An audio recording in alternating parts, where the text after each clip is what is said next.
किरदार: निर्मला देवी सास, पुराने ख़यालात, अनुशासन की पक्की और मेरे घर में मेरा राज वाली सोच रखने वाली। तन्वी बहू, नए ज़माने की, जो एक एड एजेंसी में काम करती थी, तार्किक, लॉजिकल है और जिसे लगता है कि सम्मान मांगने से नहीं बराबरी से मिलता है। आकाश बेटा, पति, जो सैंडविच की तरह दो पार्टों के बीच पिस रहा था। शुरुआत: रसोई का युद्ध क्षेत्र।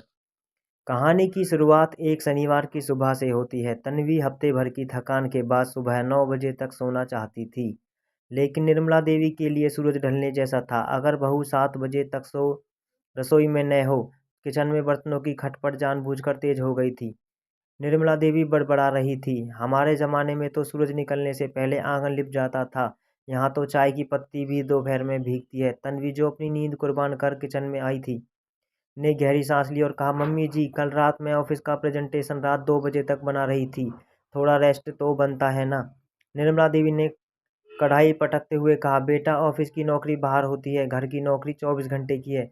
अब बताओ, नाश्ते में क्या बनेगा? मैंने सोचा था पराठे बनेंगे, लेकिन तुम तो अभी आंखें मल रही हो। तन्वी ने शांति से कहा, मम्मी जी, आज ओट्स बना लेते हैं, हेल्दी भी है और जल्दी भी बन जाएगा।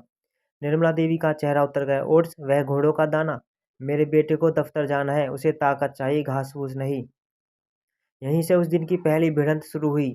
बात सिर्फ ओट्स की नहीं थी, बात थी अधिकार की। दोपहर का सन्नाटा, कड़वड़ाहट। दोपहर तक माहौल और भी भारी हो गया। तन्वी ने अपने कमरे में बैठकर लैपटॉप पर काम करना शुरू किया। तभी निर्मला देवी अपनी सहेली संतोष आंटी से फ़ोन पर ऊंची आवाज़ में बात करने लगी। क्या बताऊं बहन, आजकल की लड़कियां हाथ में लैपटॉप लेकर तो बैठ जाती हैं, पर घर की मर्यादा और बड़ों की पसंद का इन्हें कोई इल्म ही नहीं। तन्वी ने यह सुना और उसे चुभ गया। वह बाहर आई और बोली, मम्मी जी, अगर आपको मुझसे कोई शिकायत है तो आप सीधे कह सकती हैं, पड़ोसियों को फ़ोन करके सुनाना ज़रूरी है क्या? निर्मला देवी ने फ़ोन रखा और तनकर खड़ी हो गई। सच कहना, अगर बुरा लगता है तो अपनी आदतें बदलो। जब से आई हो, इस घर के नियम कायदे सब बदल लिए तुमने। डाइनिंग टेबल पर खाना खाना, रात को बाहर से मंगाना, और तो और अब तुम मुझे ये सिखाओगे कि मैं किससे बात करूं? तन्वी ने भी हार नहीं मानी। नियम बदलने पड़ते हैं मम्मी जी, क्योंकि वक्त बदल गया है। आप चाहती हैं कि आपकी छाया बन जाऊं, लेकिन मैं अपनी एक पहचान बनाना चाहती हूँ। शाम का ग्रैंड फिनाले।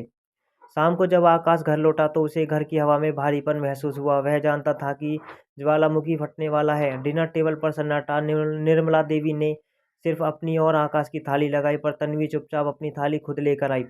आकाश ने माहौल हल्का करने के लिए कहा, मम्मी, आज सब्जी बहुत बढ़िया बनी है। निर्मला देवी ने तंज कसा, बनेगी ही पुरानी रीत से जो बनी है, नई वाली मॉडर्न कुकिंग होती तो शायद कच्ची रह जाती। तन्वी ने चम्मच नीचे रखा। मम्मी जी, बस बहुत हो गया। सुबह से आप हर बात पर ताना मार रही हैं।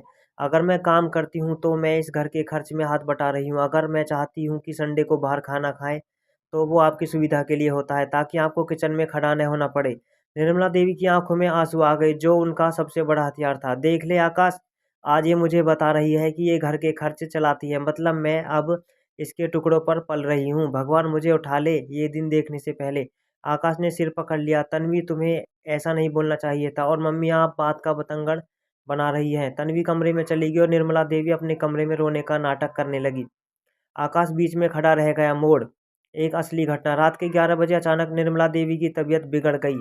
उन्हें घबराहट होने लगी और ब्लड प्रेशर बढ़ गया। आकाश घबरा गया, उसे समझ नहीं आ रहा कि क्या करे। तन्वी, जो अभी तक गुस्से में थी, तुरंत बाहर आई। उसने बिना एक पल गवाए अपनी कार की चाबी उठाई। आकाश, एम्बुलेंस का वेट मत करो, इन्हें गाड़ी में बिठाओ। अस्पताल के रास्ते में तन्वी ने अपने फ़ोन से डॉक्टर को इन्फॉर्म किया और इमरजेंसी में सब कुछ अरेंज करवा दिया। पूरी रात तन्वी निर्मला देवी के सिरहाने बैठी रही।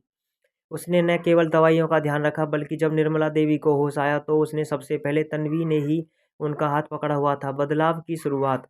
अगली सुबह जब निर्मला देवी घर वापस आई तो वह चुप थी। वह घर जिसे वह अपना समझती थी और जिसे तन्वी हमारा बनाना चाहती थी, आज वहाँ कुछ अलग एहसास था।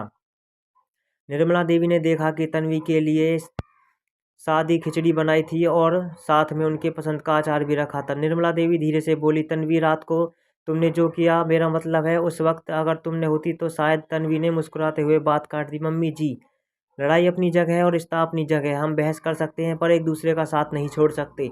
निर्मला देवी को समझ आ गया कि अधिकार जताने से नहीं, सम्मान देने से मिलता है। उन्होंने तन्वी को अपने पास बिठाया और कहा, कल सुबह 9 बजे तक सो लेना। मैं शोर नहीं मचाऊंगी, पर हाँ, नाश्ते में ओट्स ही बना लेना। देखूं तो सही, घोड़े इतने ताकतवर कैसे होते हैं।